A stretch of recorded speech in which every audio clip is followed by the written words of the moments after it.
ও মা, এত চিন্তা করছো কিসের? বিয়েতে পণ দিতে হয়, গয়নাগাটি দিতে হয়, অনেক কিছু ব্যাপার আছে, সে তুই বুঝবি না। সেই সব টাকা পয়সার চিন্তাও তো আমাকে করতে হবে। তার জন্যই চিন্তা করছি যে কি করে কি হবে। কেন চালচুলোহীন ভিখারির সাথে বিয়ে দিচ্ছ নাকি, যে সকালবেলা হলেই বাটি হাতে ভিক্ষে করতে বেরিয়ে পড়বে? ওরম ছেলের সাথে বিয়ে দিচ্ছ? হ্যাঁ, যে নিজের চালের জোগাড়টাও করতে পারে না, পণ নেবে? হ্যাঁ, তুই না একটু বেশিই বলছিস, এগুলো আমাদের নিয়ম। শোন, শ্বশুর বাড়িতে গিয়ে শাড়ি চুড়িদার এসব পরে থাকবি। শ্বশুরের সামনে যেন এরকম প্যান্ট গেঞ্জি পরে দাঁড়িয়ে থেকে আমাদের মান সম্মানটা খোয়াস না। শ্বশুর কি বলবে? বলবে মেয়ের কি কোনো মান সম্মান লজ্জা শরম বলে কিচ্ছু নেই।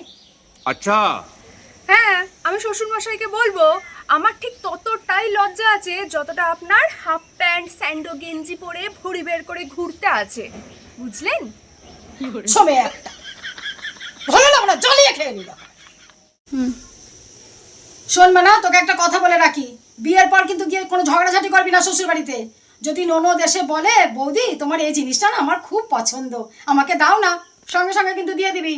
মনে থাকবে তো, কোনো ঝগড়াঝাটি নয়। আমি তো বলবোই, আমি বলবো আমার বাবার কষ্টের টাকায় যে গয়নাগুলো গড়িয়ে দিয়েছে সেইগুলো তো তোমার মা একেবারে ঝেপে নিয়েছে। তাহলে এবার তোমার মাকে বলো তোমার সব শখ আহ্লাদ পূরণ করতে, উনিই করবে। তুমি এসে আমায় বলবে বৌদি তোমার এই ড্রেসটা না আমার খুব ভালো লাগছে, আমি নেব। ওইসব আমার কাছে চলবে না, ওইসব ধারণা একদম ভুল, বুঝলে? আমি আমার জিনিস দেবো? এসো, হ্যাঁ, কোথাকার কে রে আমি নাকি জিনিস দেবো? এরম যদি তেরা বেকা রুটি করিস, শ্বশুর বাড়িতে শাশুড়ি বলবে মা কি কিছুই শিখিয়ে পাঠায়নি, সব দোষ মায়ের হবে। নাও একটু গোল করো, গোল ঘুরিয়ে ঘুরিয়ে একটু গোল করো। হ্যাঁ, শাশুড়ি বললে তখন আমি বলবো আপনার যদি খোঁটা দেওয়া বন্ধ হয়ে থাকে তাহলে আপনি নিজে এসে এটা করুন। আর আমার মা না আমাকে ওই কথা শোনাতে শোনাতে কিছু শেখাতে পারেনি, বুঝলেন? আপনার যদি অতই সমস্যা থাকে আপনি আসুন, এসে এটাকে গোল করে ভালো করে বানান। জিনিসপত্রের যা দাম, আকাশ ছোঁয়া দাম, কি করে যে মেয়ের বিয়েতে খাট আলমারি ড্রেসিং টেবিল দেবো সেই চিন্তায় আমার মাথা খারাপ হয়ে যাচ্ছে। কোথাও থেকে দেবো, কি করে দেবো, কিছুই ভেবে পাচ্ছি না। আর কি করবো?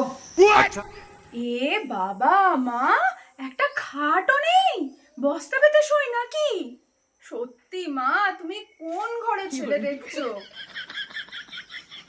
তোকে কোনো কথা বলাই ভুল, তোর মতো মেয়ে শ্বশুরবাড়ি থেকে আমার নাকটা কেটে দেবে। সবই যে গেলে জানো, তাহলে সুরপনাকার মতন কথাগুলো বলো কেন? হ্যাঁ,